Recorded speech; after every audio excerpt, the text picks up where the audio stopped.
Today is June 13th. We got sharp stats. We got bantering with Boone. We're going to talk about the Yankees. Figure out how we feel about these guys. Let's do it.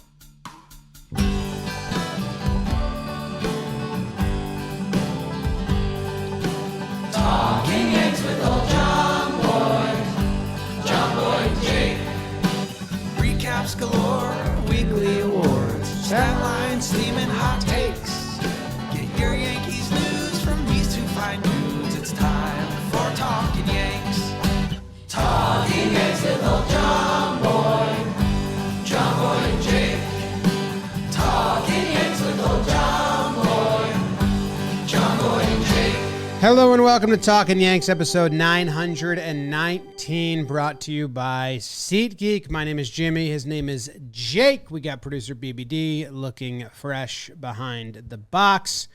Coming off a late night, tired Sunday night, down in the dumps episode, Jake, do you feel different after a 2 nights sleep now about this team than you did then? Because we were pretty in it. In our feelings. Any clarity of new thought or still kind of down? James Davis, thank you, SeatGeek, code Yanks. Nothing's changed.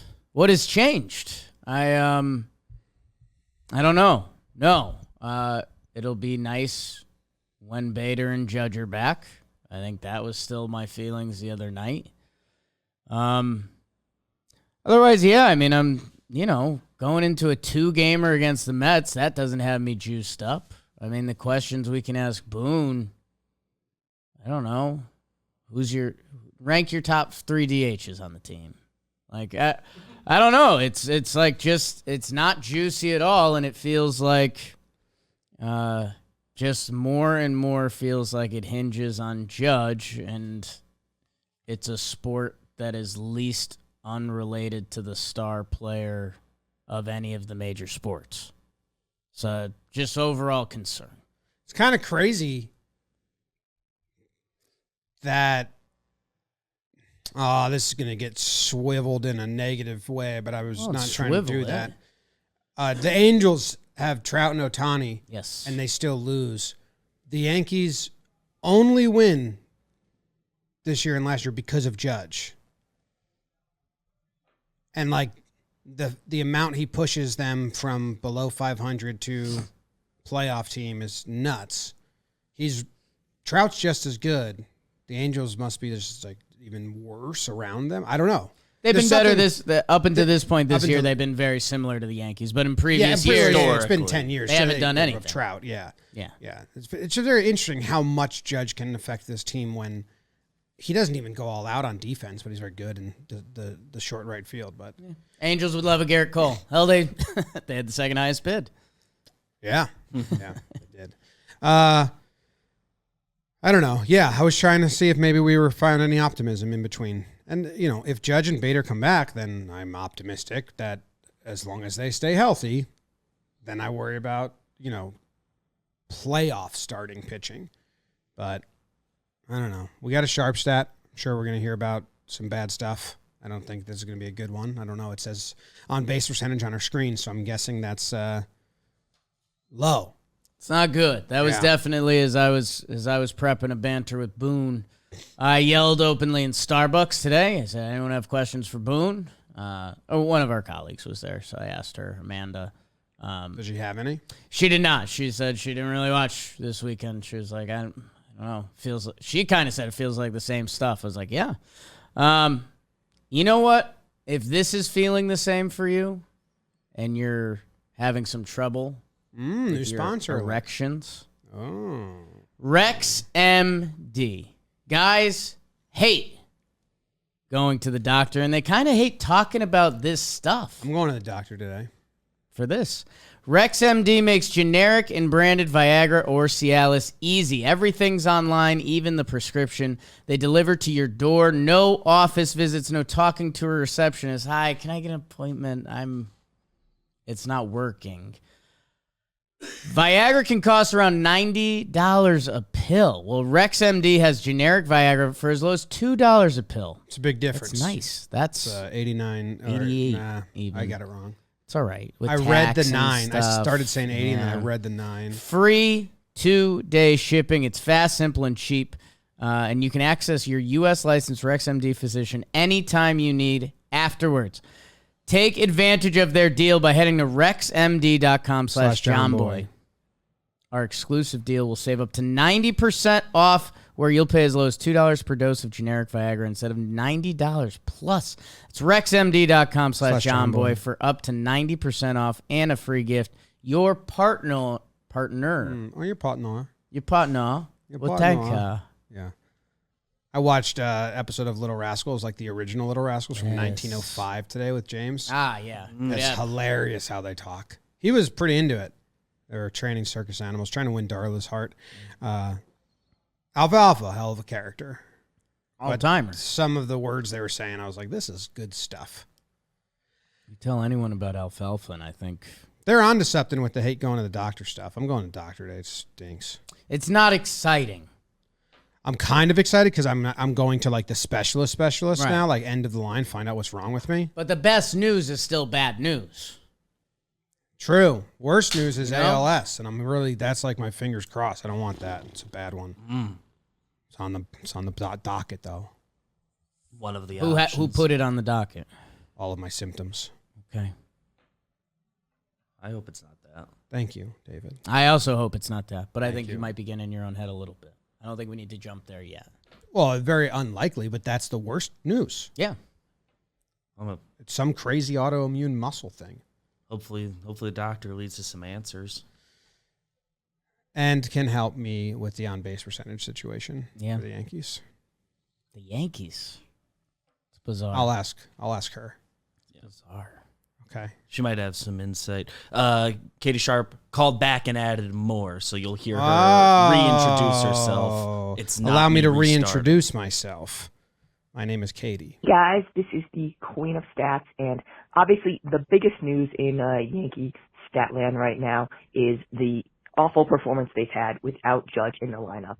So I don't need to really rehash that here. It's, as I tape this on Monday, I believe they're 8-10 with scoring 3.3 runs per game, which is just terrible. So what I want to talk about today instead is a stat for the entire season that I think has been really underreported and is just very, very un-Yankee-like. And that's their .301 OBP, so their on-base percentage. And believe it or not, that is the fourth worst in the major leagues. They are ahead of only the Tigers, the White Sox, and the Royals. And they currently trail, right ahead of them, are the A's and the Brewers. That's terrible. And like I said, this is extremely un-Yankee-like to have a low OBP like this. They haven't ranked outside the top 10 in the major leagues since 2016. That was when they were 25th. And the last 6 seasons leading up to that, since 2017, they've been 5th, 9th, 4th, 7th, and 3rd. So very good before that 2016 dip. And just for more context, the only seasons in the 30-team era, so that's 1993, where they fell outside the top 10 is that 2016 season, the 2014 season when they were 23rd, 2013 when they were 23rd, and 2001 when they were 15th. And just looking at it relative to the rest of the league, so you can do this on Fangraphs. They have plus stats for every single stat.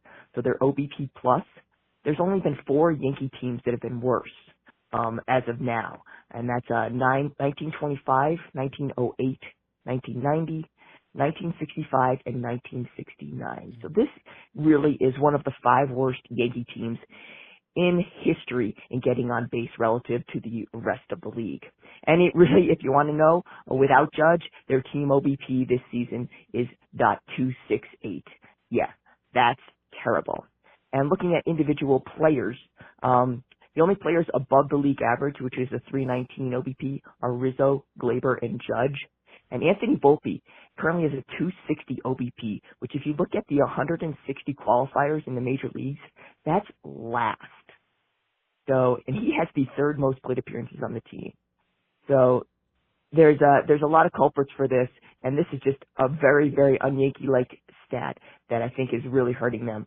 The only reason that they are currently 38-29 is because they have pretty good pitching this year. Hey guys, Queen of Stats back. I just wanted to do a quick little analysis of why their OBP might be so low. We know that they hit the ball really hard, right? But a couple stats kind of really stood out to me. They have the 7th lowest in-zone swing percentage, so the percentage of swings on pitches that are in the zone. So they're just letting these these in-zone pitches go by. And that has led to the 8th highest looking strike percentage. So that's the percentage of all strikes that the Yankees have which are looking. So the 8th highest looking strike percentage and the 7th lowest in-zone swing percentage. And what that has done is it's led them to be among the bottom 10 in 3-0 counts seen and 3-1 counts, which we know are very, very favorable for OBP. So basically, they are just not putting themselves in very good positions to get on base. All right, guys, more food for thought. Bye. I wish he didn't call back in. It just kept going. I was holding my breath. I felt myself getting anxious and frustrated. She didn't need to call back in, but she did because I'm gonna maybe drop those to Boone later. And the Volpe numbers, maybe that's something we can ask Boone as well. Like the 3rd most at bats on the team and the worst OBP in all of baseball. Qualified batters, yeah. Yeah, that's bad. Yeah.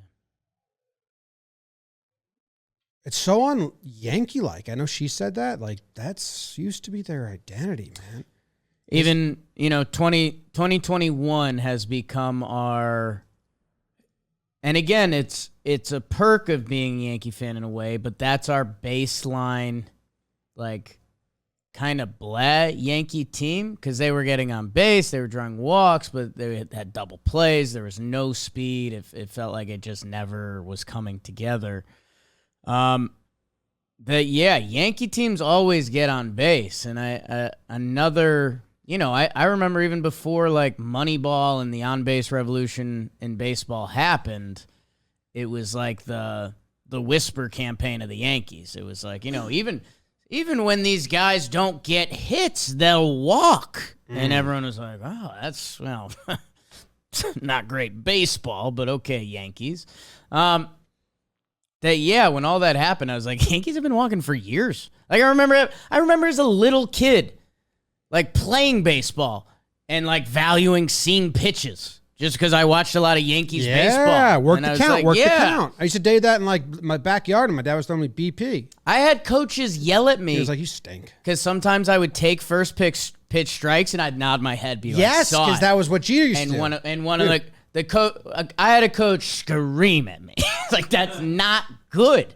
And I was like, I kind of get your point, but also seeing pitches as the Yankees, and the Talkin Yanks people, they've heard you swoon over Brett Gardner for years or whoever was in the lineup seeing pitches because there's value to that the Yankees not getting on base is so bizarre. And I went on a little bit of a Jakey rant this offseason because I've been big on the lineup isn't it and they need more and they need more depth. And I was circling back on like the Bronx Bombers, and whenever we do kind of off-season Yankee drafts and we get into the pitching and we all start laughing because we're like, wow, the Yankees don't have a crazy history of pitching, like the rings and all that. And then you go through the hitters and you're like, holy crap, like you're leaving off all-time hitters when you start talking about Yankees all-time lineups and stuff like that. That the Yankees are built on offense. And by the way, look around baseball this year. The 2 best teams have been the Tampa Bay Rays and the Texas Rangers that have been the 2 best offensive teams. So offense is not only back in a big way because of, the shift being gone, even with the base running rules, there's something more for the pitchers to think about. Hitters have adapted to velo better, that hitting is in. And the Yankees as a franchise, it's also their identity. The nickname is the Bronx Bombers. I talk about it when I talk about like the Steelers having a good defense or whatever team you picture having an identity. The Yankees' identity is offense.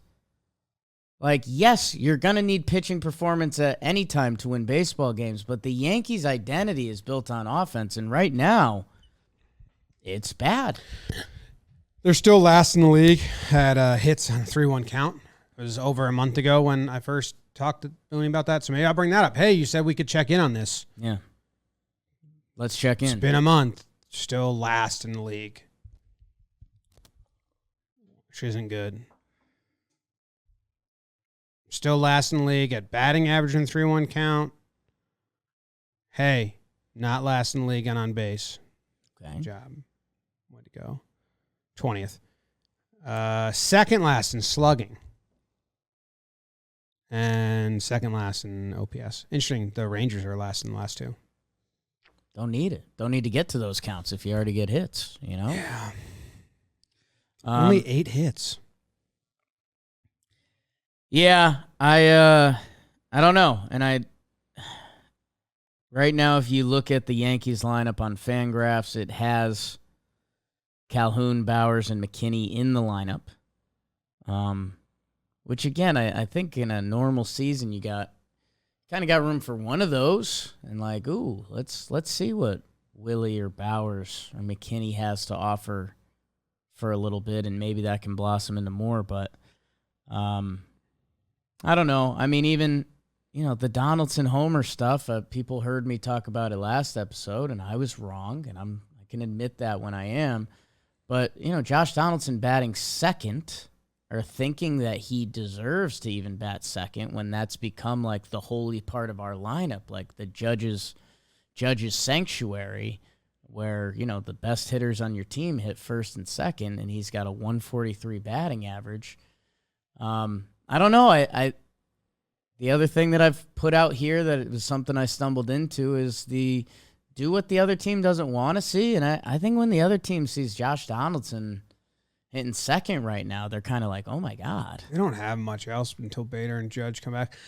Or they play everyone. Like they kind of split reps that whole Boston series.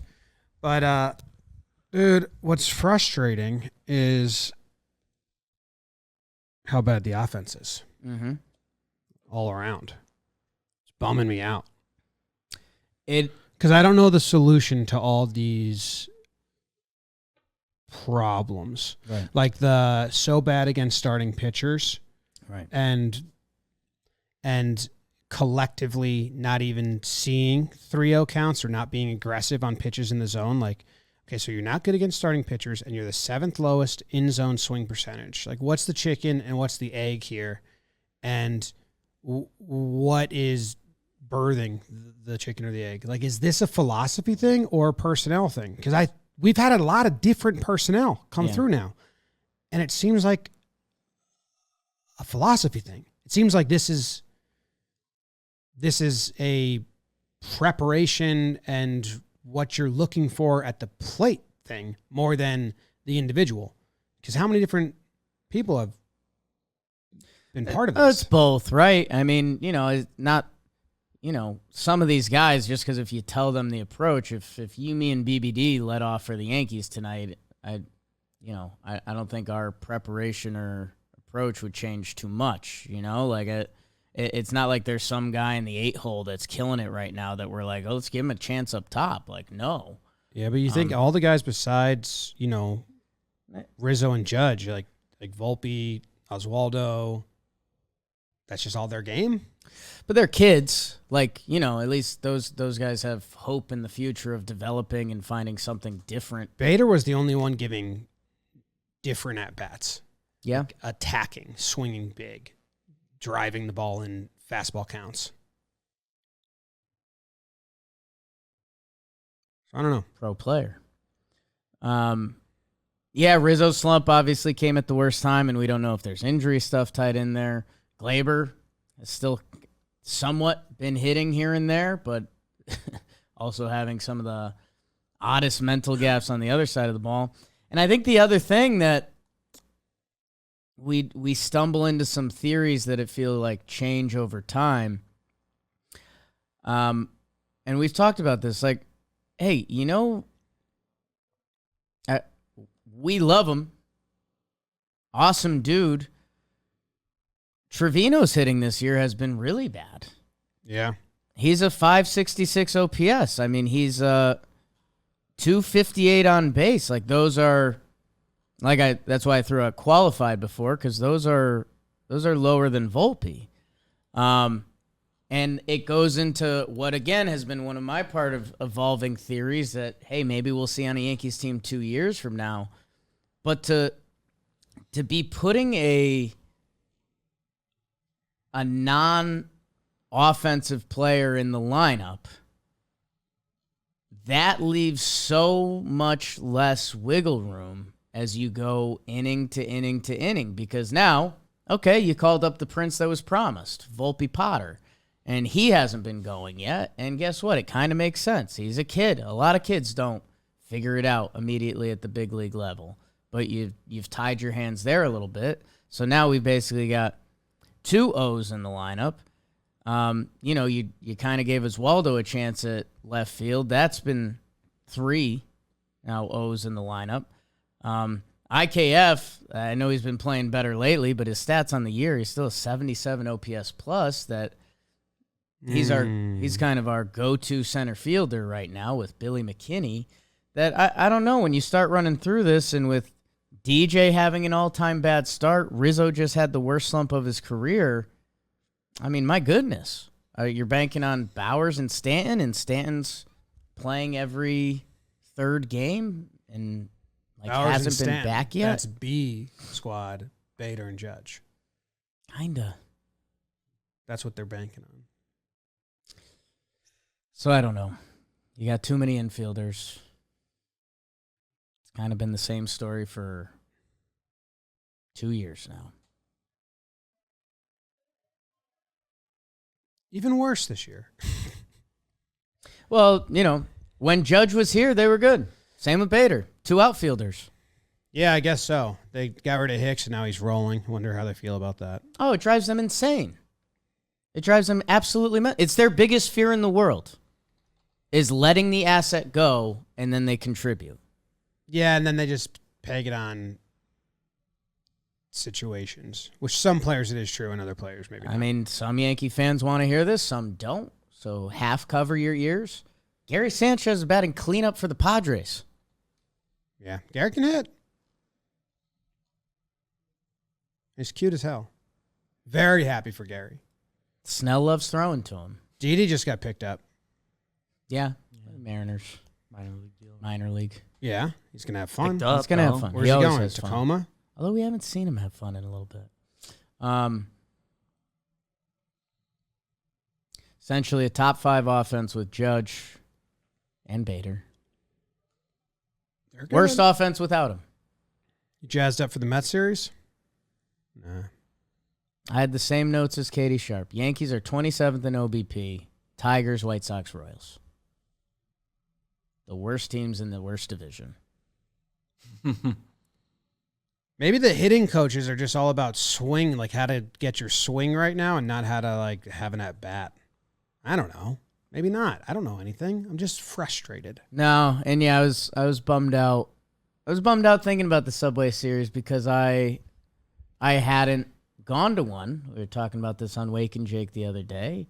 Until 2021, the Lindor 3-homer game. Whistling, I remember Stanton. that. Yeah. The crowd was awesome. It was a unique sporting event. Like, if I was at a brew pub talking to someone about sports and they're like, what are some of your favorite sporting events you've been to? It wouldn't be number 1, but I'd tell people, I'd be like, it's actually Subway Series is kind of electric. Like, you kind of feel New York City. Like, you feel that intensity, and there's kind of some trash talk. Like, it's a little bit like sibling rivalry. Like, this doesn't really matter on the long path of our season, but also I'm going to shit talk you. Yeah. And I don't know, like, if you had told me that come June, the Yankees and the Mets would be playing 2 games, start of the summer, basically, Severino, Scherzer, Cole, Verlander, tell you that would be like 2 of the best nights of the baseball season. And I think both fan bases are trying to, if you told both fan bases right now, handshake, 1-1, keep it moving, everyone would sign the paper immediately. I think if you told both fan bases, let's go to the beach and just check the score afterwards, they'd be like, yeah, that's cool. We all got together and we're like, let's let these games happen in the background of our lives and then just check out what the final is afterwards. That would sound nice. I think both teams would be okay with like 0-1 each way, and a game gets canceled, like 161. Rain out would be nice. It poured yesterday. I could take as many rain outs as you'll give me from now until Judge is healthy. Which one is that? When the rain stops. I want to know. All right. Well, let's talk to Boone about all this fun stuff. Yeah. See if he gives us any answers. But there is an answer for you guys. It's Vizio. Vizio. V. Value. MVP. Judge. MVP. Vizio. Judge is Vizio? Vizio has award-winning TVs and soundbars. Insane prices. Under 500 bones. Bones are their money. Sharp contrast, smooth 120 FPS motion that can keep up with a four-seamer. Vizio Watch Free Plus also offers MLB Network totally free right out of the box. Go watch a team like the Diamondbacks or something. You might like that.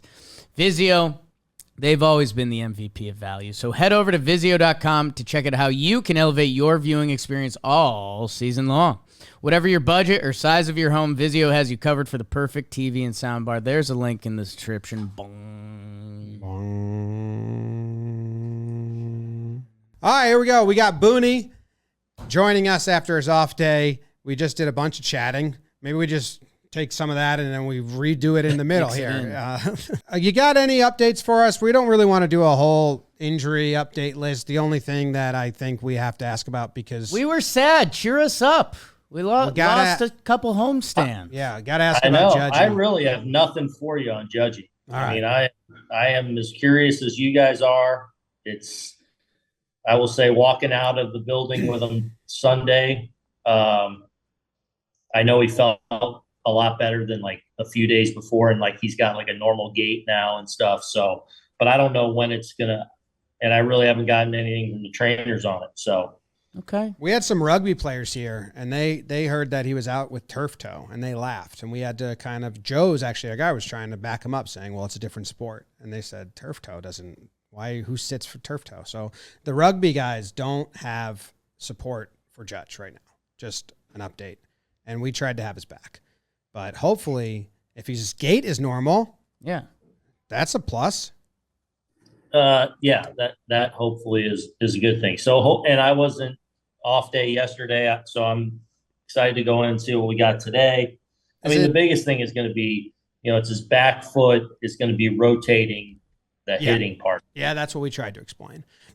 Sorry, guys. No, you're all good. We, we talked about Judge and the effect he has had with and without the team, and kind of the unfortunate timing of Rizzo also kind of going through a slump. My question here was, we know he had the neck injury that he sat out in Seattle and he hasn't really gotten going since then. Is it more, is it that still hurting, lingering, or do you think it's just a regular old normal, slump? Yeah, I think it's a regular old normal, Riz going through a little tough 10-day, 2-week stretch here. He's fine neck wise. So we just got to get him rolling and, get Big G going. And I actually feel like JD's having really good at bats.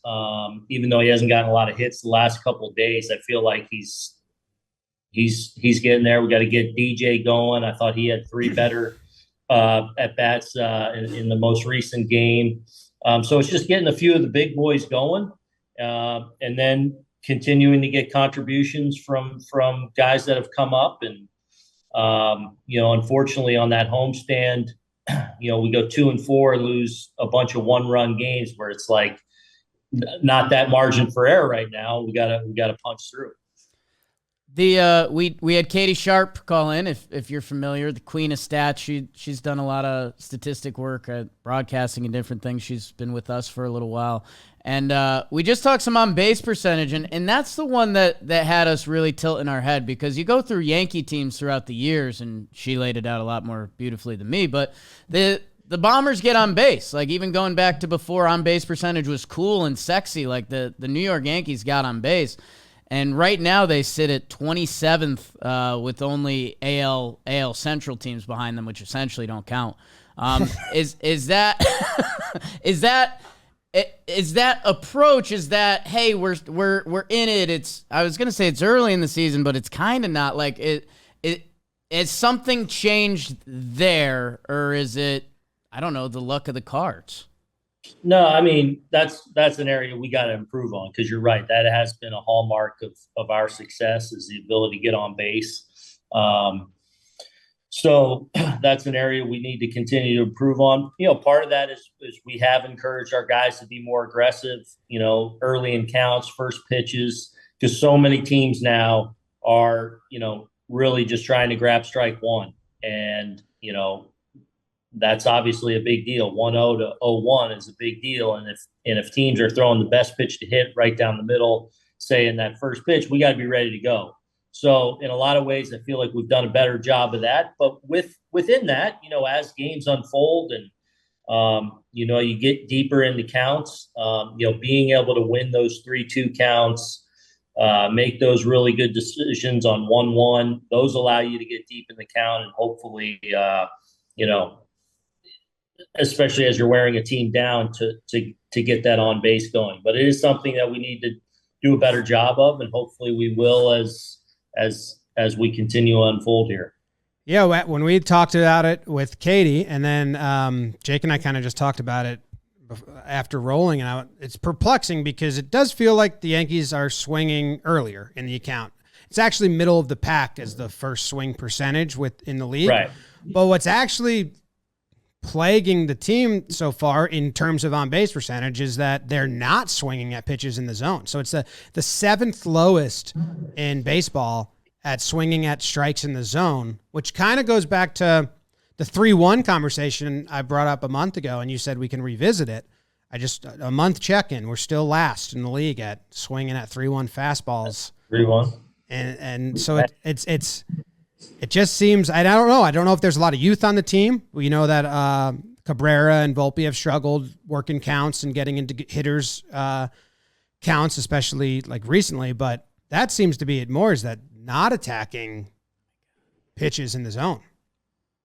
Yeah, I mean, that's ultimately what, a lot of times the separator between good and great offenses, average and good offenses, is swing decisions. And that's, the ability to lay off pitches outside the zone, which is huge in that, but should swing also. And that's when you get your pitch in zone, making sure you get your swing off. So those are all areas that, hopefully we continue to improve on.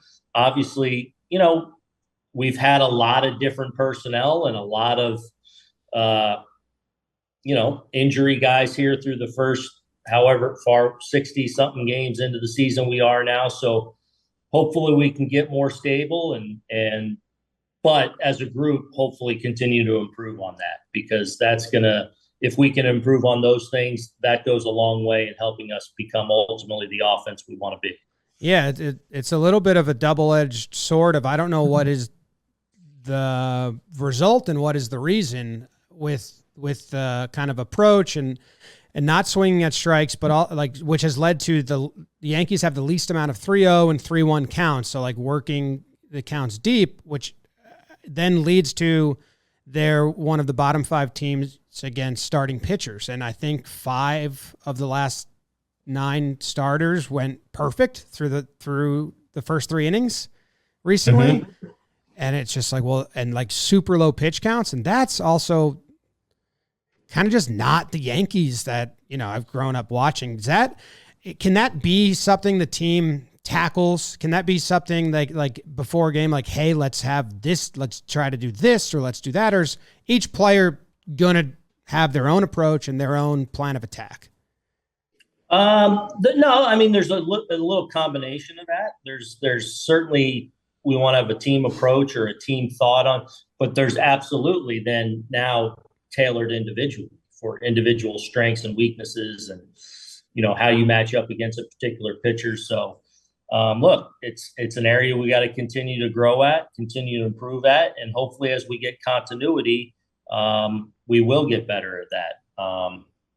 We have won a lot of games too. So, and it's some guys have done a lot of winning things, even where we haven't scored necessarily a ton of runs. So, and again, obviously, taking Aaron out right now is obviously big, but, getting Giancarlo rolling, getting DJ rolling, getting JD now back rolling, getting these guys going now allows the supporting cast to be the supporting cast, and hopefully, that can really get us to take off. Yeah, and because the makers are there. We just got to get some continuity, and hopefully we get there at some point. And we were laughing. You mentioned the supporting cast, and going back to the best of times this season. Nine-hole Volpe draw a walk here and there. He's stealing bags, and in our Talkin' Yanks group chat, he comes up against Kenley, and we're like, my goodness, if this kid puts a ball in the stands right now, he's Jeter again. If he gets out, he's he should be Peraza, and it's the sick sport of baseball.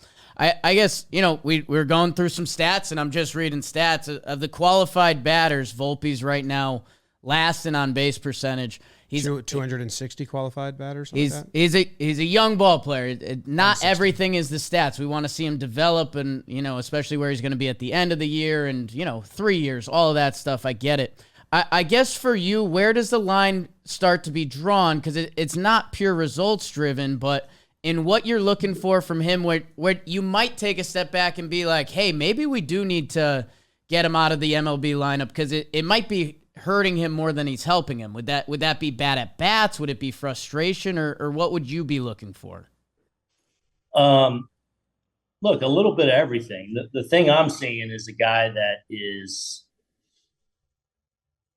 so far completely equipped to handle it all, and hasn't changed how he's gone about things, how his daily interactions are. There's obviously frustration when you don't have the success you want to. So, and he's competitive as heck. So he has, those moments in the moment where, you can tell he's ticked off, but that's all part of it. But I don't think anything's changed from a confidence standpoint. He's human. So I'm sure he feels the, trying to make adjustments and going through struggles. But again, I mean, as much as there was understandable buzz around it in spring training and the excitement of it all, one of the main reasons we decided it was time is because we totally felt like he was equipped to handle what may be in some inevitable growing pains and adversity. And he's shown he has been able to handle that.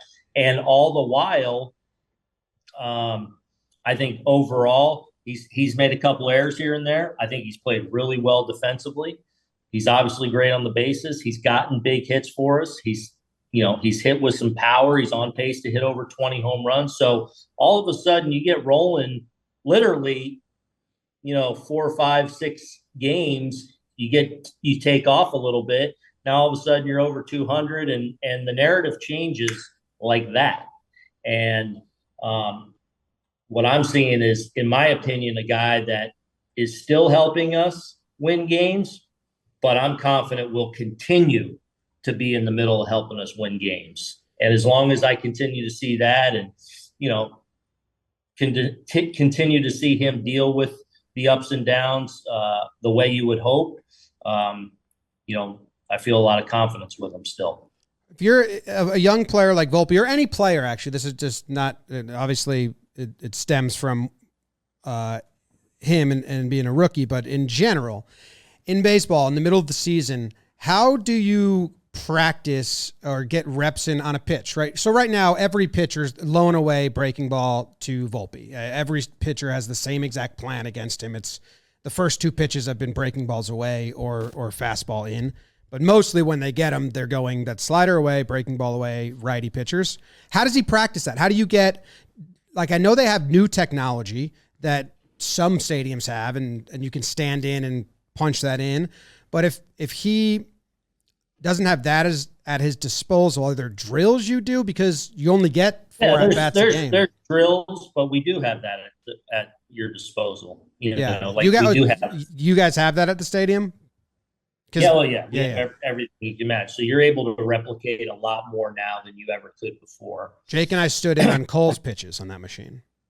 They were pretty good. I mean, yeah, you could do pretty much whatever you want. Yeah. So you're able to replicate that. So the biggest thing is it's so subtle. It's like, because I believe his DNA is control the strike zone. And when it's all said and done, you're going to see a guy that, when we look up years from now, it's going to be a guy that gets on base a ton, that hits for some power, runs the bases, all that.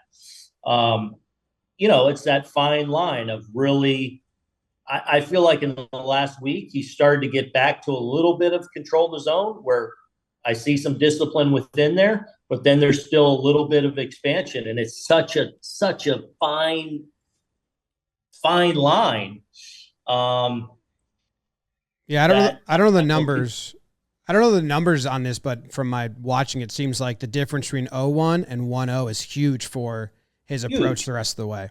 Huge. So it's a matter of now you're facing, the best in the world for the first time, full bore every day, and they're great at attacking, not only using their strengths, but also understanding weaknesses and where to find holes and going to attack those things. So that's the adjustment phase. The thing is plugging some of the holes, but also, it also hitting comes down to really being able to take advantage of mistakes and controlling the strike zone. Yeah, we're also talking about a young kid who didn't get a lot of AAA at bats, and if he finds himself back in AAA getting more reps, that's not damning to the grand scheme of his career or his abilities in any way. But it sounds like the way you guys have discussed it, that it seems like off the table. Like it's not a thought at all. It's not something we're talking about. Okay. Well, it's good to instill confidence and just have it be a fine line like that. Cool. Yep. Let's and by the way, I don't know the kid at all, but the fact that he was standing in and breathing normally in that at bat against Kenley says a lot more about me, because I was on my couch not breathing normally watching that at bat for him. Let's jump to Stanton a little bit, because I think you guys said there was about 2 weeks when he would come back, and we've seen you guys Fenway. They put a giant wall in left field, which makes it easier to play out there. Could we be seeing Stanton in the outfield? Because like we've done for the past couple years, when he does play the outfield, it opens up some options for the Yanks. Yeah, I don't know yet. I don't know. And that'll be, honestly, a lot of that'll be driven by Big G. Like when he's ready, he'll let me know. And I don't want to push that, speed that process up if he's not quite ready to do it. So we'll continue to work to get there, and when that is, I'm not sure. But yeah, you're right. It does open some things up. That said, some of the really good contributions we've been getting have been from the Bowers, Calhoun, McKinney, guys that have been playing in the corners for us that have done a really nice job. So I know we want that, but that really hasn't been the issue either. Like. We've been getting real contributions from those guys that have gotten reps, because he hasn't gone out there yet. So in a quite literal way, like, is it Stanton takes fly balls, comes off the field one day, and he says, "Hey, Boone, I'm back." Like, genuine question. I mean, it's a little bit of that. It is a little bit of that. Here's the problem is, as he's now getting back to playing every day, there's that initial phase of less time to go out and it's like, do all this pre-work before I'm getting ready to play in a game, which I haven't really done yet. So it's like, now we got to find that balance between making sure he's getting out there and getting some work and getting built up a little bit, but also, being ready to go at 7:00. Okay. Pop quiz, since we're on the subject. How many home runs did you hit at Fenway? At Fenway? Yeah. Remember? 1. Over the monster? No, 2. Yeah. Wade Miller and Josh Beckett. Correct. Yes. Both to left. Yeah. Was any of them like a pop-up cheapie that you got to really smile, or did you put them on Lansdowne? I don't think either were on Lansdowne. They're both like homers everywhere, though. Okay. Most homers at Fenway are homers. It's very rare you get that one that goes zzz, Higgy's got a couple that are those front row lap jobs. Fenway's, he's made for him. Yeah, that's true. It was frankly made for me too, because I did that a little bit too. But it's a little overrated, the amount of home run. It's the ball off the wall that gets you. I would say 95% of homers that go out there are probably homers everywhere else. The double machine. Yeah. You know that triangle in dead center that seems like it's so far is actually the shallowest dead center in all of baseball? Yeah, right there. And then it just gets huge right to the right of it. Yeah. Towards right. Yeah. On Stanton, the reason Jake's asking about him being in the outfield or starting at DH is his pinch hitting numbers, career, and then with the Yankees are the numbers of someone who really hates pinch hitting. He has one hit as a Yankee pinch hitting, I think in 50 at-bats, and he has a career 0.79 slugging as a pinch hitter. Mm-hmm. I know pinch hitting is very hard, and some people can excel at it and have good numbers. You have decent numbers for pinch hitting. What's Gleyber? Gleyber's been really good. Yeah, Gleyber kind of likes just going out there and swinging, which usually helps. Stanton likes seeing the ball, and he likes. Now, in fairness, though, Stanton pinch hit the other night, and I think hit into it. Did he hit in double play or grounded out and kind of smoked the ball? Had the right bat and just drilled it right at the shortstop. I mean, he smoked a ball that hit him in the shoulder. He's just. Yeah. Do you look at any of that? Will that ever come into play? Or is that just, hey, Stanton's on the bench? Sometimes there's stats that are just not actionable, right? Like Stanton struggles or Judge struggles versus this pitcher. Oh, whatever. He's Judge. He's playing. He's probably going to find his. Is it more of that tone with Stanton, or when you see those numbers? Or if Stanton was to come to you and be like, there's times when we're in the year where G's going through a tough stretch where it may be, I'm going to stay away from them.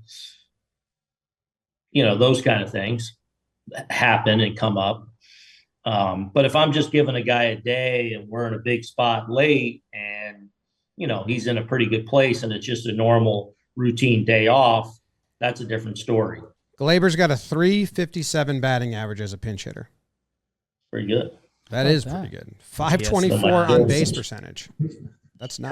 How many pinch hits? 21 plate appearances, 14 at-bats. Significant. That's pretty good. It's tough to find, even that small number. If it's that small, it's usually worse. Yeah. Hey, while Gleyber's up for a second, he has another mental lapse, whatever. I'm moving on. No, Jake's upset. In the shifts last year, Gleyber used to kick out to the outfield sometimes, caught a couple balls. I call these shower thoughts. They're normally my deep end thoughts that I might not necessarily bring to life. Has there been a single discussion or thought that hey, we've been looking for some outfielders. Could Gleyber play left field for a day? A little bit. Okay. Little bit. I'll take that. He was my emergency outfielder the other day and almost was literally really close to going out there in LA, kind of late in that game. Had we had the Dodgers tied us, I think we were up 1 and they had some runners out there. Had they tied us, I was going to pinch hit somebody that would have then moved Gleyber to the outfield for an inning or two. So We'll see. You never know. All right. Yeah. Any when does Cash and Co. call you into a room? Because we're 6 weeks away from the deadline. And they're probably been scouting and thinking and tinkering. When does it start getting to you? When do they start pulling you and say, hey, this guy, this is on the table. We're going to maybe call this team, or is it off your radar for a while? Yeah, mostly off my radar. They're going through what's called org tracking. So all the scouts and everyone is kind of going through each organization and getting a lay of the land of every organization's, prospects, needs, our reports on everyone. So we're kind of buttoned up on every organization, but that's all front office driven right now. And then, if something gets close or something's on the board, then he'll let me know and get my thoughts on it but it feels a while away. But then again, there's always that, sometimes those random ones that come up. We got Edwin Encarnacion, for example. Yeah. Pretty early, a couple, well before the deadline. Yeah. And sometimes those come up. Now, it doesn't, just the lay of the land doesn't seem like that's the case this year, just because so many teams are, you would at least think still very much in it and not ready to move on from things. So we'll see. Right now it looks like it's kind of, and I'm kind of just saying this as like in the game as a fan, like it looks like it's shaping up to maybe be a dud of a deadline with so many teams. It's going to be interesting. Be interesting to see what front offices cave at the end, because there's going to be a lot of ways to cut up the numbers. If you guys swept the White Sox, I think then you could have, you would have pushed them closer to maybe giving you some guys. Yeah, it was a missed opportunity. The damn Fires. All right, we're gonna slowly start to get some guys. The Baders and the Judges and the Rodon and Hamilton and Loizaga, like Nestor. Sign me up for some of that. Nestor. No Bader update for us. We'll hear in like a half hour. Bader, yeah. Well, just because they're coming out of an off day. So the plan is he's going to have a full workout today again. Sunday went really well. He did a lot. We want to have another big one today, probably play in a rehab game Wednesday, and then potentially be in play up at Fenway this weekend. And just because you just mentioned him, Edwin Encarnacion, has he been the player that you felt you most related to fashion-wise and car-wise? Wow. Only different. We had a connection, and I knew him actually pretty well when we got him, just because we were former Reds third baseman. So he came up. He was in the minor leagues when I was still in Cincinnati, and he actually played with my little brother in the minor leagues. So felt like I knew him a little bit. So we had a little bit of a connection before he even came over. Okay. Were you jealous that he didn't have to shave because he had his lasered off his facial hair? I did not know that even. Yeah. He lasered it off, so he actually had like a chin strap that he had to shave because he lasered off a perfectly groomed chin strap beard, but then he had to shave that strip, which is really funny. That's right. Yeah. All right, thanks, Booney. All right, guys. Have fun versus the Mets. Thank you. And that was Bantering with Boone. And if you missed it or you're just listening on the podcast, his camera did pan out at one point. Yeah. And he was sitting crisscross applesauce with the laptop. And that's basically treating us like kindergartners. That's like, story time at kindergarten. We were the little kids. He was sitting. Hey, part of me likes it. It's a little bit of a sign of respect, too. I like the comfortableness and quirkiness. Yeah. Maybe someone stole his chair. Thanks to Vizio for that. Guess he's in the Mets clubhouse, right? Or the away team manager office. So maybe they went no chairs on him. You know what? The one thing that he did not dance around at the end is Volpe's not going anywhere. Yeah. And hey, maybe that is for the better and it is like a sign of confidence, and go get that into Volpe's ears. They probably told him already. I would hope like he knows that. Like if that's the case, then I hope he knows that. But maybe don't tell it to Peraza unless Peraza comes up, Gleyber kicks to left like Jake was talking about. But he did firmly kind of shut that down. Which is good, and you have to, because the second you crack that door open, it's done. The door's cracked open. If you're thinking about it, well, then now's the time. So that's the thing. You're right. Like it's good he says that, but you also do have to. Like you can't say like, wow, Peraza has been raking. Like I don't know, Volpe has a bad game tonight. Watch out. Volpe's not going down until I guess the update there is it would have to get ugly. And the thing with Volpe's skill set is he's so talented that I don't think it can get like ugly. Like, if Volpe ends up on base, he can steal a bag. If It's ugly right now. What do you mean? Well, he puts a good swing on a ball, he hits a home run, which buys him every 10 days. another 10 days. Exactly. Like, we've seen this process that This is ugly. it's It's the worst on-base percentage of all. right, but he can say he's on pace to hit 20 homers. He's on pace to steal 35 bases. Like, that's the thing. Volpe's skill set is so strong that it can't get horrific. And, I think we're pretty bad. And that's where, well, we're not saying different things, but I'm saying, I don't know. Like, I was going to go to Volpe could get to a spot where he gets sent down, or if the OPS goes to 550, but I genuinely don't think he can, which I think that could be a bad thing, or we could look back in September and be giggling and happy. I think, they've got a firm stamp on it, because any leak in it would be time. It would be like, oh, let's switch this up. And just for a couple weeks, see what's going on. Let him find himself and then bring him right back up. Like, it happens all the time. It's not crazy. In parentheses, shower thoughts. If they did consider it 3 weeks and you get his age 28 season. So if you want funny business. But yeah. Anything else you liked? I mean, he wants to see the on base improve as well. What else can you say? It's good. Yeah. It's good that it's good he acknowledged that in the not like fake surprise tone. Like, sometimes we bring some stats and info and he's like, oh, really? Like, we're down there, and he kind of knows, but he doesn't. His tone was... He was like, yeah, we do need to get on base. That's more, what it felt like, yeah. And he laughed that I said the other teams behind him were AL Central, so it doesn't even count. Then he tried to cover his laugh up real quick. It's too late. Like, fuck. You're sitting crisscross applesauce. We saw the laugh. Cleveland hates me now. Yeah. It's not even them. these 3 teams are and then the other thing is, like, he did say, like, they do have a swing early team approach. They're like the 14th in first pitch swing percentage. They're not even really doing that approach that comparatively across the league. And that's actually not the problem. It's that you're not swinging at strikes. So maybe I don't know. And this is why managers don't crack the door open, but I might start a left fielder Gleyber campaign because we have a lot of infielders. Then you bring up Peraza. Sure. What about when Bader comes back? He can cover Gleyber in left. And Judge comes back. Where are you going to put McKinney? With a plaque in center. Why don't you, like, McKinney or Bowers?